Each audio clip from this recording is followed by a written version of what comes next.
Paz do Senhor, meus irmãos, sejam bem-vindos. Primeira aula do segundo trimestre de 2025. Estamos iniciando hoje uma revista muito importante, tão teológica quanto a revista do primeiro trimestre. Se você acompanhou conosco aqui o primeiro trimestre, você viu que eu deixei informações valiosas sobre teologia, como é o diferencial aqui do nosso canal, sempre deixando notas de grego, hebraico, latim e a clássica versão do Rei Jaime, a versão inglesa do Rei Jaime. Tudo isso para nos ajudar no entendimento. Hoje, lição de número 1, o verbo que se tornou em carne, é uma lição muito importante. Nós vamos enxergar Jesus hoje pelos olhos do evangelista João. Um prisma espetacular é a visão de João sobre Jesus. Todos os evangelistas começam a narrativa dos seus evangelhos na linha do tempo. Todos eles começam narrando a genealogia de Jesus. Ou seja, todos eles começam descrevendo Jesus como encarnado já, como ser humano. Mas o evangelista João, ele começa de uma forma muito transcendente, muito espetacular, muito teológica, começa de uma forma muito graciosa. Ele diz: Inarhi inologos, que o logos en proston feon, que feos inologos. No princípio era o verbo, e o verbo estava com Deus, e o verbo era Deus. Eu citei aqui no grego, porque nós vamos usar bastante grego hoje, nessa aula, e eu quero destacar aqui nessa citação, já do versículo 1, o verbo, que é o grego logos. Nós vamos estudar muito isso hoje. A aula de hoje vai invocar muito isso. E nós vamos ver também que esse verbo, ele se faz carne e ele habita entre nós. E outra coisa muito importante no versículo 1, João começa a sua narrativa na eternidade. No princípio era o verbo. Nós vamos ver hoje que esse princípio de João é um princípio mais antigo do que o princípio do Gênesis.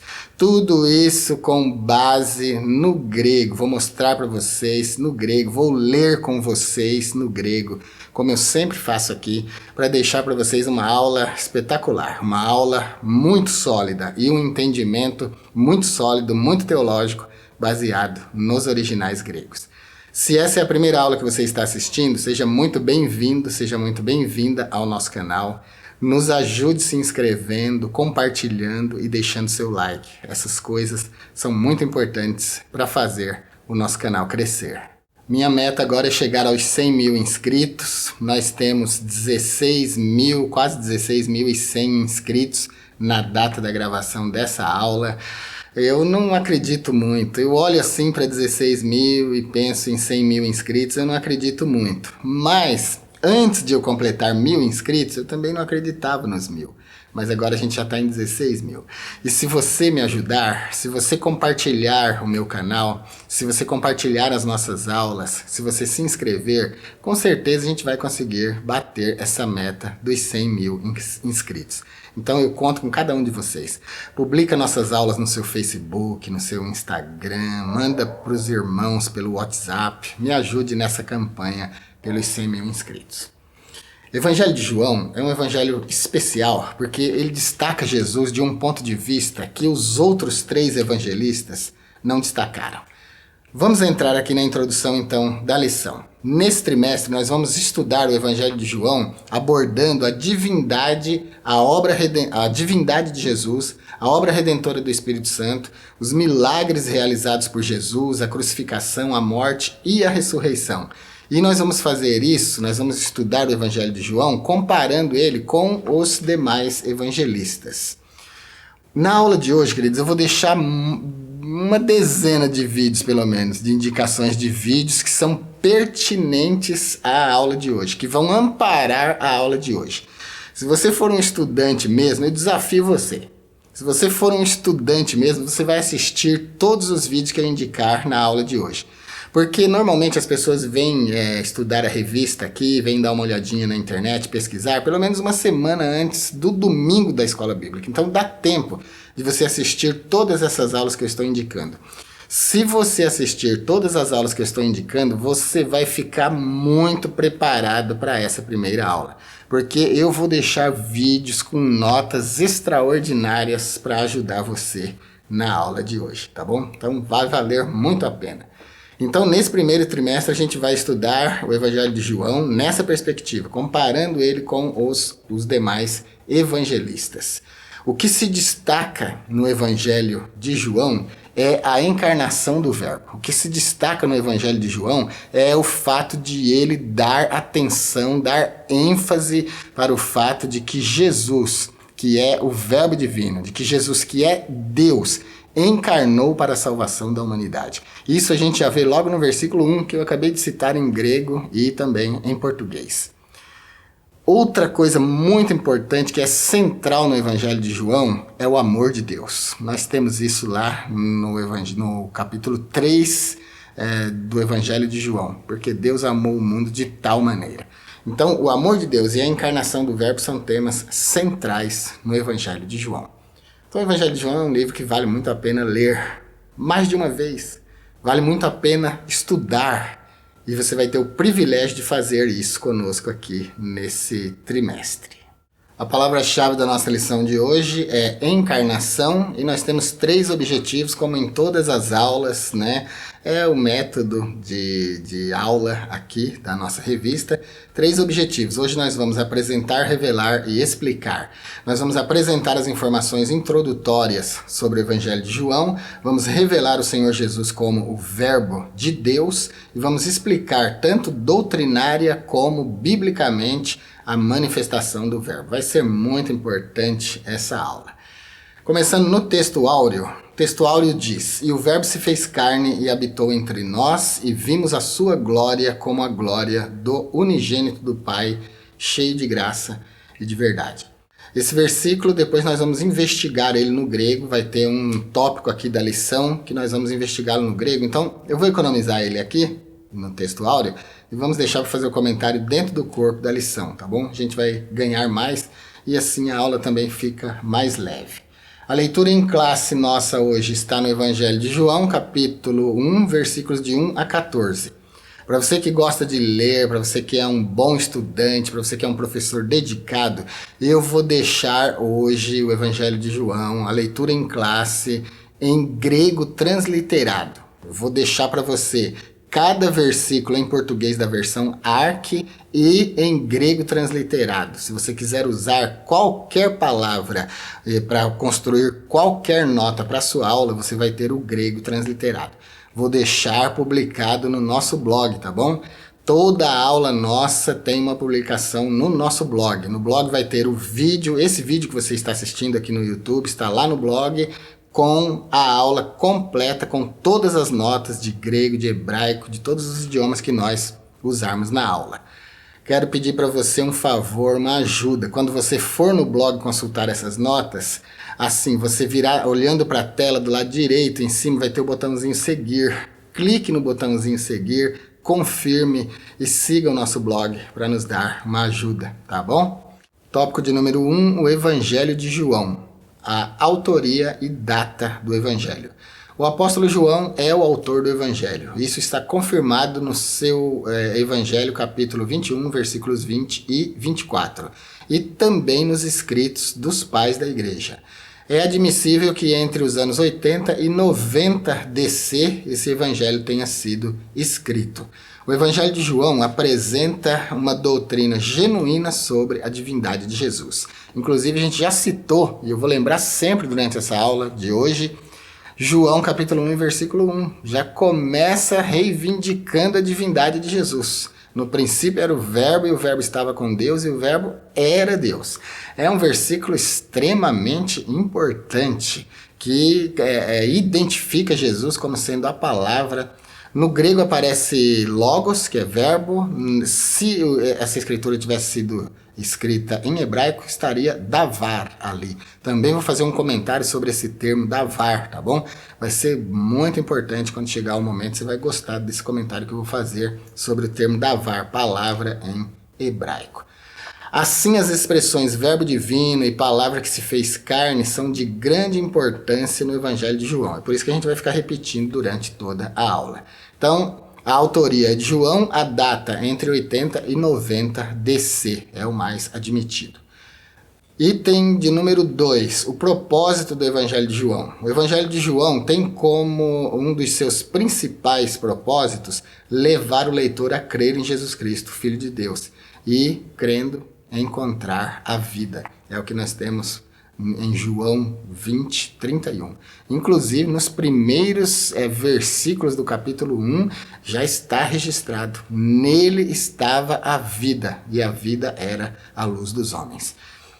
Eu gravei um vídeo, olha, hoje não vai caber nos cards. Os cards só dá espaço para 5 vídeos. Então, eu vou deixar muito mais do que isso hoje. Eu vou deixar, então, um montão de vídeos na descrição, tá bom? Desce aqui abaixo na descrição e acompanhe, assista todos os vídeos que eu indicar. Vou indicar já um agora aqui. O que é que o evangelista João quis dizer com ter vida em si mesmo? Lá eu vou comentar o termo vida em grego, em hebraico e em latim, dando uma explicação muito boa sobre que vida é essa da qual João fala que Deus tem em si mesmo e que deu a Jesus o poder de tê-la em si mesmo também. Essa vida no grego é zoe. Zoe representa o nível mais alto de vida. Representa a vida de Deus e a vida que sustenta todas as outras formas de vida.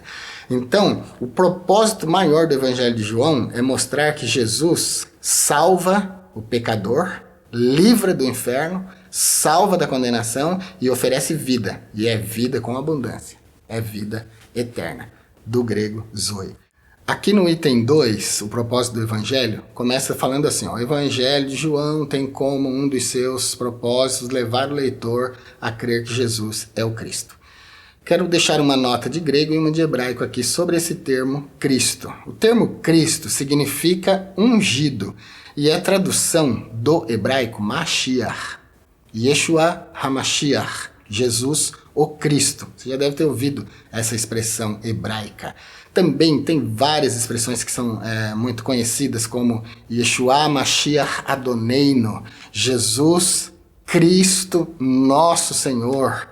Então Jesus é o Mashiach, ele é o ungido, ele é o enviado de Deus para salvar o seu povo, e não só o seu povo de Israel, mas todos os povos do mundo. Então, no hebraico é Mashiach, o ungido, e no grego é Christos. Christos tem o mesmo sentido de Mashiach, é o ungido, aquele que Deus enviou para realizar a missão da salvação.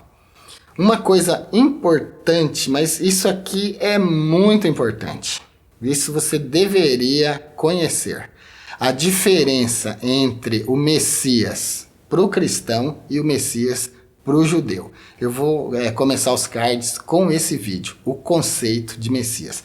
Vai valer muito a pena, porque para o judeu, o Messias não é o mesmo que é para os cristãos. E você vai crescer muito assistindo esse vídeo que eu estou deixando aqui no card. Quero deixar uma outra nota agora sobre o termo Logos. Já deixamos uma sobre o termo Cristo, no hebraico e no grego. Quero deixar uma nota agora sobre o termo Logos. Você já parou para pensar por que João chama Jesus de Logos? Ninguém mais chama Jesus de Logos. Os outros evangelistas não chamam. Por que João chama? É porque o evangelho de João tem uma profundidade que nenhum dos outros evangelhos tem. Todos os outros evangelistas, como eu falei, começam a sua narrativa na linha do tempo. João começa de forma transcendental. João começa antes do tempo, antes que as coisas existissem. É por isso que o princípio de João é um princípio mais antigo do que o do Gênesis. Nós vamos comentar isso quando chegar o momento no tópico da lição. Mas por que João chama Jesus de Logos? Ele chama Jesus de Logos para atingir públicos diferentes do público da sua cultura. Quando João chama Jesus de Logos, ele está tentando alcançar os filósofos, os gregos, com esse termo. Porque para os filósofos, principalmente aqueles que conheciam e seguiam os escritos de Heráclito, também para os estoicos e muitas outras linhas filosóficas, o Logos é a inteligência do universo. O Logos não tem a necessidade de ser pessoal. O Logos da filosofia não é pessoal como o Logos de João é pessoal. Mas quando João identifica o seu Deus o seu Redentor, o seu Salvador com o Logos, quando ele cita o termo Logos, ele desperta a atenção dos gregos. Porque para os gregos o Logos é a inteligência do universo. Para os gregos e principalmente para os estoicos, o Logos é a inteligência que rege, que ordena, que coordena o universo. Para a filosofia estoicista, o universo tem 3 bases. É a ética, a physis e o Logos. Você vai poder entender isso em detalhes nesse vídeo que eu estou deixando aqui para você. Os 3 pilares do estoicismo. Aí você vai entender que quando João identifica Jesus com o Logos, ele chama a atenção dos gregos. Ele prende a atenção dos gregos. E os gregos, então, são tentados a se voltar para essa escritura de João, onde ele identifica o seu Deus com o Logos. Então, ainda que não se convertam, né, mas pelo menos vão prestar atenção. Vamos ver que Logos é esse que João, um judeu, está apresentando. E aí, então, com isso ele consegue chamar a atenção dos gregos. Para os judeus identificarem esse Logos que João apresenta, não tem muita dificuldade, porque os judeus já estavam acostumados, né, com o conceito de que Deus criou tudo através da sua palavra. Inclusive, o livro do Gênesis, ele começa assim: Bereshit bara Elohim et hashamayim ve'et haaretz. No princípio, criou Deus os céus e a terra. Aqui nós temos o primeiro livro da Bíblia, primeiro capítulo, primeiro versículo, primeiro verbo. E esse primeiro verbo mostra a força criadora da palavra de Deus. É o verbo hebraico bará. Bará é um verbo exclusivo de Deus. Por que exclusivo? Toda vez que eu falo verbo exclusivo em teologia, as pessoas tendem a franzir a testa e falar assim: como assim verbo exclusivo? Ninguém mais pode usar? Só Deus pode usar? É que bará significa uma criação a partir do nada. Bará significa uma criação ex nihilo, ou seja, Deus está criando onde nada existia. É por isso que é exclusivo. Só Ele tem o poder de criar onde nada existia. Então bará é um verbo exclusivo de Deus. Só Ele tem autoridade para usá-lo. Não significa estritamente que a gente não possa falar ou pronunciar, não é nada disso. Uso exclusivo significa alguém tem autoridade para usar. E no caso, só Deus, né? Porque o verbo indica uma criação a partir do nada. Então, quando João usa Logos, ele está chamando a atenção de gregos e de judeus para Jesus, que é o verbo que está agora encarnando para se solidarizar com a humanidade, encarnando para salvar a humanidade, encarnando para morrer substituindo a humanidade. E o item 3 agora, a natureza de Jesus. Apesar do Evangelho de João sublinhar de forma clara a dimensão divina de Jesus, o apóstolo também aborda a sua natureza humana. Nós temos isso nessas referências, de João 8, 39, 40, João 9, 11. Nesse sentido, o Evangelho não só realça a divindade de Jesus como Filho de Deus, mas também discute a humanidade, revelando sua morte expiatória em favor dos pecadores. Então, o que João faz é mostrar tanto a divindade quanto a humanidade de Jesus no seu evangelho. E ele faz isso com muita profundidade. Para quem não é resistente em aceitar a natureza divina de Jesus, simplesmente o fato de afirmarmos que ele é Filho de Deus, simplesmente o fato de os evangelistas terem afirmado e registrado em seus escritos que ele é Filho de Deus, isso por si já é uma prova da divindade de Jesus. Porque se Jesus traz a natureza do Pai, então ele tem que ser divino também, né? Meu filho tem minha natureza, eu sou da natureza humana, ele também é humano. Não poderia ser diferente. Se Jesus é filho de Deus, de Yahvé, o Deus Altíssimo, então ele traz a natureza do Pai. E aqui, encerrando o tópico de número 1, a gente tem um auxílio bibliológico aqui que mostra vários milagres que reivindicam a natureza divina de Jesus. A gente tem no capítulo 2, versículos de 1 a 11, a transformação da água em vinho, muito conhecido.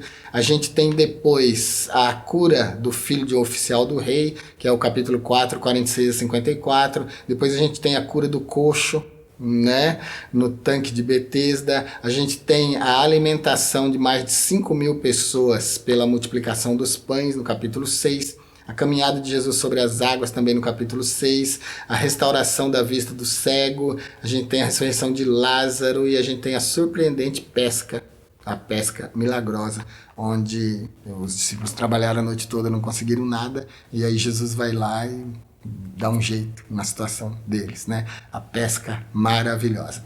Então, todos esses 8 milagres aqui mostram a natureza divina de Jesus.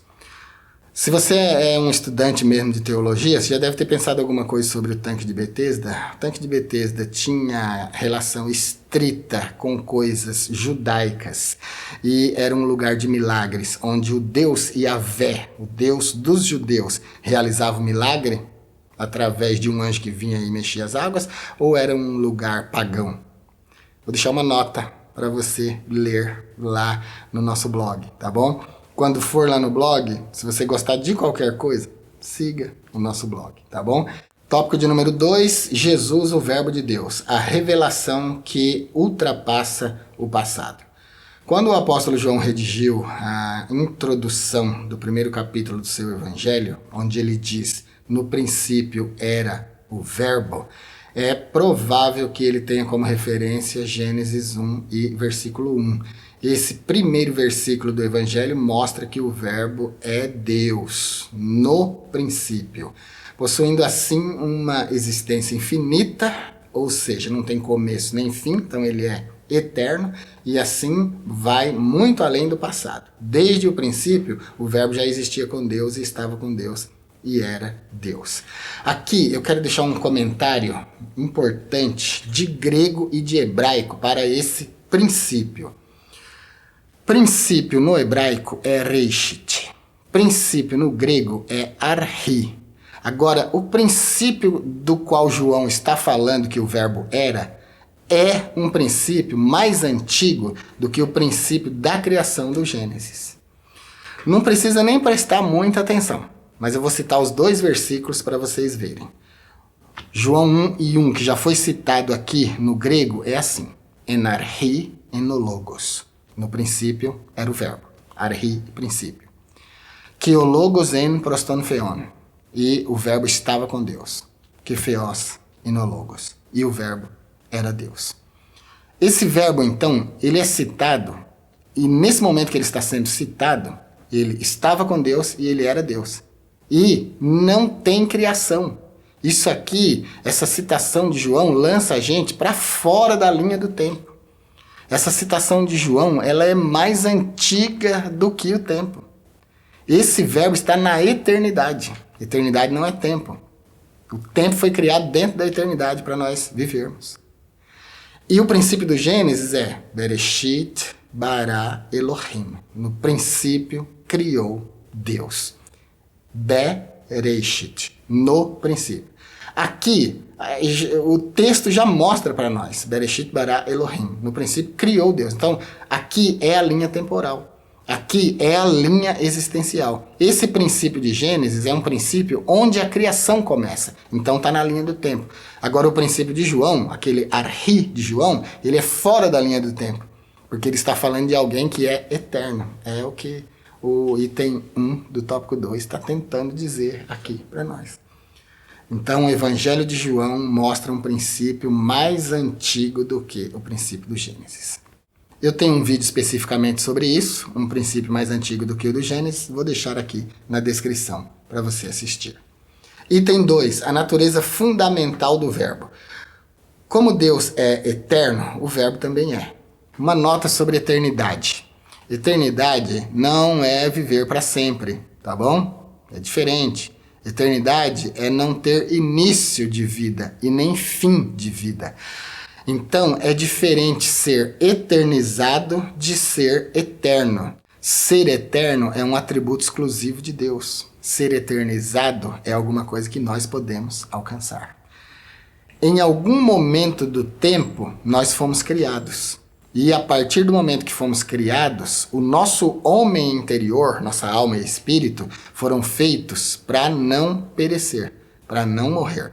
Apesar de que existem seitas, existem aí muitas heresias afirmando que a alma humana é mortal, que ela perece na morte. Mas nós cristãos conservadores não acreditamos nessa realidade, viu? Nós acreditamos que a alma sobrevive após a morte. Vou deixar aqui para vocês pelo menos uns 4 vídeos falando sobre esse assunto. como é a vida depois da morte, pessoas que morreram, voltaram e não falaram nada do que aconteceu sobre a morte, experiências de quase morte. A descrição hoje está repleta de vídeos extraordinários, que se eu fosse você eu assistiria. Todos esses vídeos que eu estou indicando para vocês foram a base do meu crescimento teológico, do meu crescimento espiritual.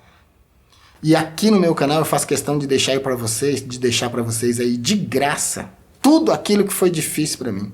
Tudo que foi difícil, todos os conceitos difíceis para mim, eu deixo para vocês de graça aqui no canal. É só você procurar. Nós temos mais de 600 vídeos lá no nosso canal. E toda vez que eu indico um vídeo enquanto eu estou falando de outro assunto, é porque esse vídeo que eu estou indicando é pertinente.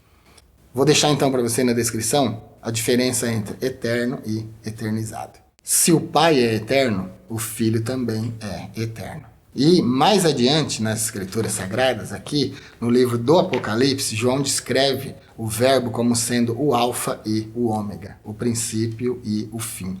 Isso fala da eternidade de Jesus, da eternidade do Verbo. Ele é aquele que era, que é e que há de vir, o Todo-Poderoso.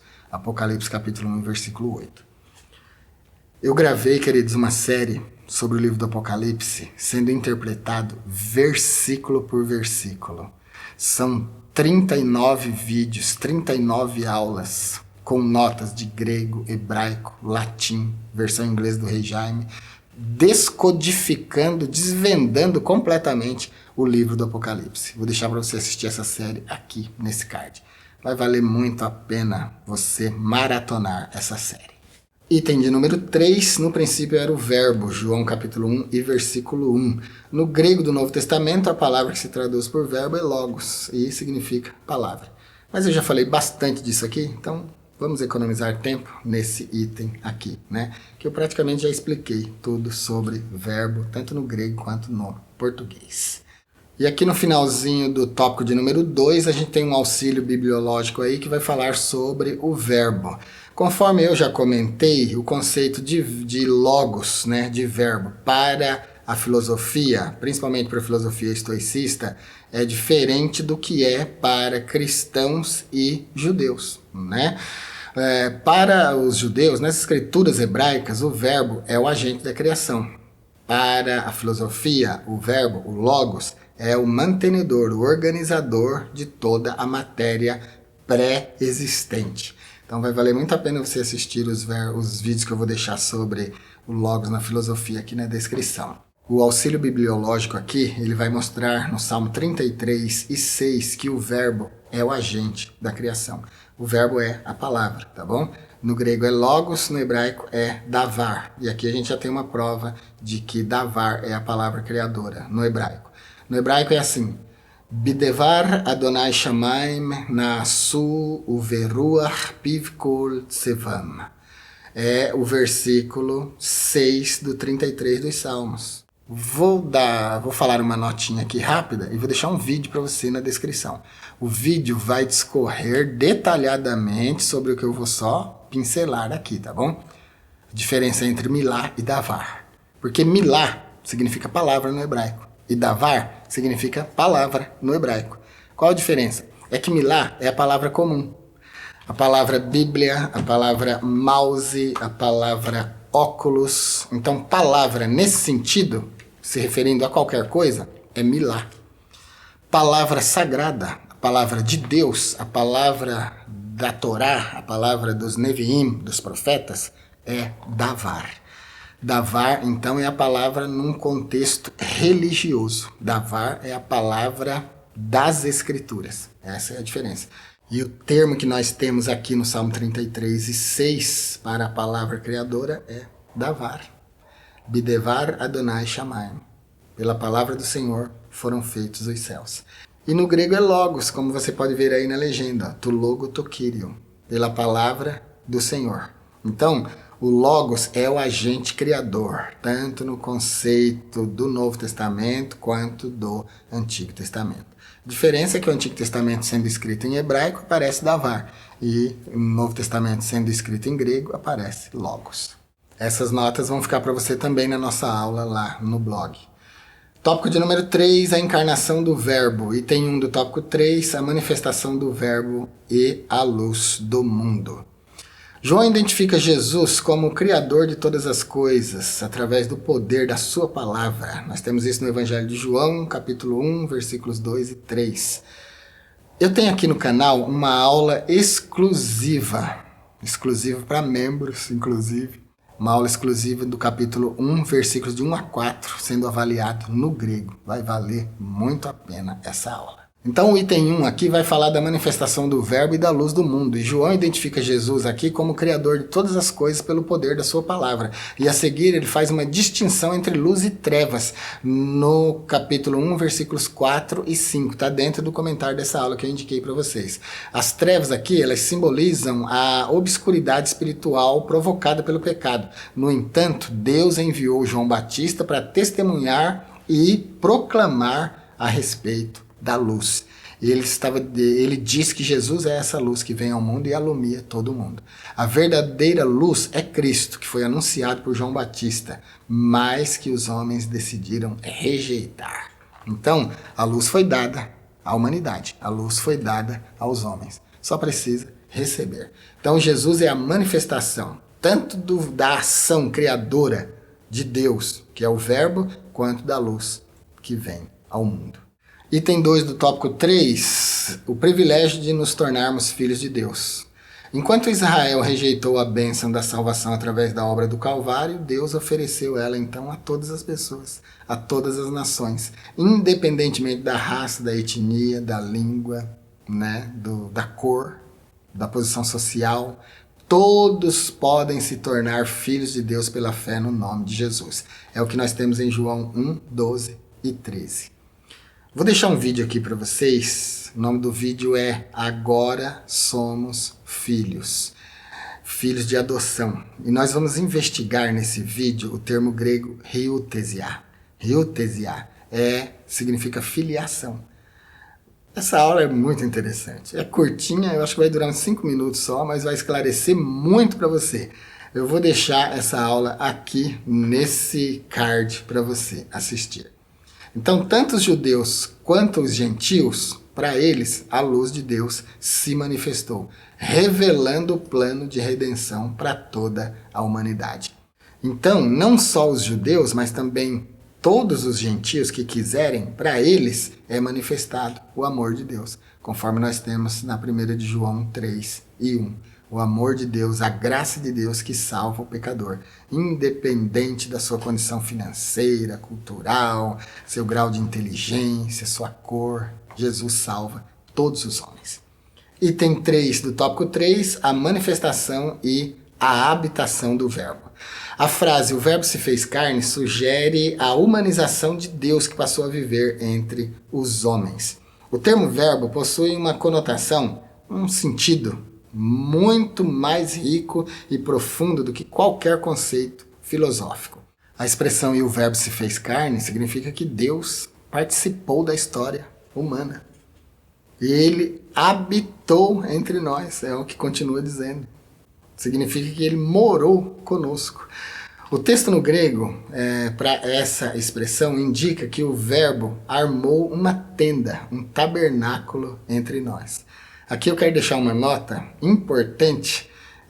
Aqui no comentário da revista, está dizendo que o termo grego significa que o Verbo armou um tabernáculo ou tenda entre nós. Mas a gente consegue aprofundar mais isso aqui e aclarear melhor para você. O versículo que dá base para essa afirmação aqui do item 3, a manifestação e habitação do Verbo, que o item 3 diz que o Verbo armou seu tabernáculo e sua tenda entre nós. É o versículo 14, lá diz assim, "E o Verbo se fez carne e habitou entre nós, e vimos a sua glória como a glória do unigênito do Pai, cheio de graça e de verdade." O texto no grego é "que o logos archeseineto", e o Verbo se fez carne, que esquinosenenimin, e habitou entre nós, que feasame fatin doxan aftu, doxan nos monógenos para patros, pleris haritos, que alifias. E vimos a sua glória como a glória do unigênito do Pai, cheio de graça e de verdade. E o termo que eu quero destacar aqui é o termo grego esquinosen. Skinosen significa habitar, fixar tenda, fazer tabernáculo. Skinosen en mim literalmente significa habitou entre nós. Fala que Deus veio morar entre os homens. Skinosen então fala da presença viva de Deus entre os homens. Fala de Deus morando entre os homens. E aqui agora eu vou deixar para você uma aula cujo título é Vizinhos de Deus. Você vai gostar muito dessa aula, tá bom? É uma investigação que eu faço sobre o termo Shekinah, Shaham, Shahem do hebraico, todos esses termos no campo semântico de habitação. Você vai entender tudo isso aí, vai entender que Deus era vizinho de Israel. Então, uma aula muito importante, muito boa, você vai crescer com essa aula. E concluindo a aula de hoje, nessa lição nós tivemos a oportunidade então de iniciar o estudo do Evangelho de São João e mostrar a sua relevância e o seu objetivo na vida da igreja. A gente entendeu aqui que Jesus não é simplesmente um homem, mas ele é Deus encarnado, e nesse evangelho a gente viu que o que João quer é comunicar para judeus e para gregos, ou seja, para judeus e gentios, que o Salvador dele, que o Deus dele é mais do que um ser humano, que o Deus dele é divino. E isso ele já começa fazendo no primeiro versículo do primeiro capítulo do seu evangelho. No princípio era o verbo, e o verbo estava com Deus, e o verbo era Deus. Esse, querido, será um trimestre muito interessante, com aulas bem teológicas, com aulas profundas. Vai valer muito a pena você acompanhar aqui conosco. Se você gosta das nossas aulas, assiste, mas ainda não se inscreveu, se inscreva. Sua inscrição, seu compartilhamento, seu like são muito importantes para ajudar nosso canal a crescer. Envie a aula para os seus amigos pelo WhatsApp, publique no seu Instagram, no seu Facebook, nos ajude. Nossa meta é chegar a 100 mil inscritos e só vocês podem fazer isso acontecer. Quero aproveitar esse momento de convidar para se tornar membro do nosso canal. Você pode ser membro do nível 1, onde você assiste vídeos exclusivos. Você pode ser membro do nível 2, onde você assiste aulas, vídeos e cursos exclusivos. Você vai ter curso de oratória, curso de personalidade. Você pode ser membro do nível consultoria, onde você tem direito a tudo e ainda pode falar direto comigo pelo celular, tirar suas dúvidas. Então, fiquem com Deus e até a nossa próxima aula.